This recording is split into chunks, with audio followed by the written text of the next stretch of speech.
Pero Santiago era visitador médico y tenía un hijo. Es otra de las historias detrás de las muertes por el fentanilo contaminado. Estamos en línea con Male Castillo, la hermana de Santi Castillo. Male, buen día otra vez. ¿Qué tal? Buen día, ¿cómo estás? ¿Nos cuenta la historia de Santi?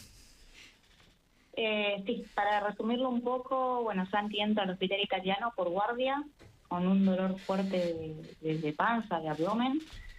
Lo llevan a unidad coronaria pensando que era un síndrome aórtico que después descartan. Cardiológicamente no tenía nada, pero tampoco ellos tenían la posibilidad de derivarlo a un clínico o a un cirujano, que era lo que se sospechaba, porque no había lugar en una sala en común, digamos, para internarlo ahí, que era lo que correspondía. Supuestamente pidieron una derivación a otro hospital que nunca llegó. Mientras tanto mi hermano seguía con mucho dolor, no mejoraba y tampoco hacían nada. O sea, si descartas un síndrome aórtico y no estás en el piso que corresponde, mínimamente poder derivarlo ellos mismos a un clínico o a un cirujano, pero no lo hicieron. A medida que pasa el tiempo, exigí prácticamente un diagnóstico porque nadie me decía que tenía, que pasaba. Le hicieron una ecografía que le dio bien, una tomografía que también le salió bien, y me terminaron diciendo, como para dejarme tranquila, que era un desgarro abdominal, que tranquilamente él podríamos nosotros pedir la alta voluntaria, estábamos con mi mamá en ese momento, y volverlo a pasar por guardia en ese mismo hospital. No sé si me explico. Sí. Bueno. Algo menor, en definitiva, un desgarro abdominal, algo menor.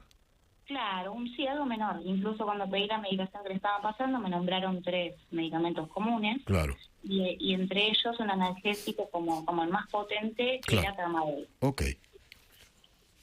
Bueno, eso fue como ya un maltrato institucional, porque nos hicieron hacer eso del alta. Cuando bajamos con mi hermano a la recepción, nos dijeron que el doctor Jonathan Camacho ya había consultado para hacer eso y que ellos habían dicho que no se podía hacer eso. Así que bueno, en un principio nos quedamos con mi hermano a las 11:30 de la noche en la puerta del hospital con silla de ruedas. O sea, nos dejaron en la calle. Opa. De ahí lo llevamos al hospital Rossi y en cuestión de 3 horas más o menos le hacen la misma tomografía que en el italiano, en donde sale un isquemia intestinal. Mi hermano estaba al borde de la muerte, con algo que le detectaron en el Rossi, que 3 horas atrás en el italiano no se lo detectaron.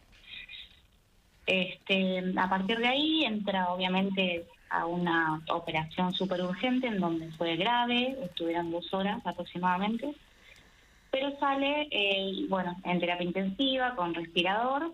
Con el correr de los días se iba mejorando muy a poquito hasta que hicieron despertarlo y todo. Y bueno, repentinamente, después de 5 días aproximadamente, nos dicen que hay una falla en su sistema respiratorio, con una hipoxemia muy severa, que no se la podían controlar. Y bueno, eso fue, no sabían decirnos. En el Rossi le ponían antibióticos, se los sacaban, que había una infección, pero que no sabían cuál, que no, ya tenía todos los recursos puestos en él, toda una batería de antibióticos, ya no había más nada que hacer. Hasta que el 8 de mayo, después de 8 días más o menos, nos dijeron que ya el pulmón derecho no le funcionaba más, y ese mismo día a las 5 de la tarde fallece. Qué bárbaro. ¿Y cómo se dan cuenta que es el fentanilo? Porque nosotras sospechábamos por cosas que se venían diciendo, por rumores en el hospital, que somos 3 hermanas que estábamos ahí en el hospital permanentemente, y nos pusimos en investigación nosotros, pedimos la historia clínica, nos la mandaron por mail. Bueno, cuando la revisamos, en esas menos de 24 horas le habían puesto el fentanilo a mi hermano en el italiano. Después, nos costó bastante llegar a que nos den el número de lote, pero bueno, de parte de legales nos mandaron el número de lote, que fue 31.202. O sea, donde fue operado de esta isquemia intestinal en el italiano. No, él fue operado en el Rossi. Y entonces no entiendo, ¿y cuándo le pusieron el fentanilo en el italiano? Claro, ahí haciendo un paréntesis yo quería dejar claro esto, porque se habla mucho de que únicamente los pacientes en terapia intensiva, intubados o con algún problema oncológico, se le administra el fentanilo. En el caso de mi hermano no fue así. Mi hermano tenía un dolor de abdomen agudo y por eso le aplicaron fentanilo. Eso me gustaría que quede claro, porque no es solamente... Ok. O sea, no le ponen el fentanilo en el momento de la operación, sino cuando usted describe que le hacen la eco y la tomografía en el italiano y que, qué sé yo, tiene un desgarro abdominal. Ahí le dan el fentanilo, ahí. Claro, ahí mismo, en la sala de unidad coronaria, que él no tenía nada que hacer ahí porque él no tenía nada en el corazón. Ok. Ahí le aplican fentanilo, sí, como para sedarlo un poco. Ok. No es como dice el dueño del laboratorio, que la gente estaba destruida al borde de la muerte y entonces moría de otras cosas y qué sé yo. No es así.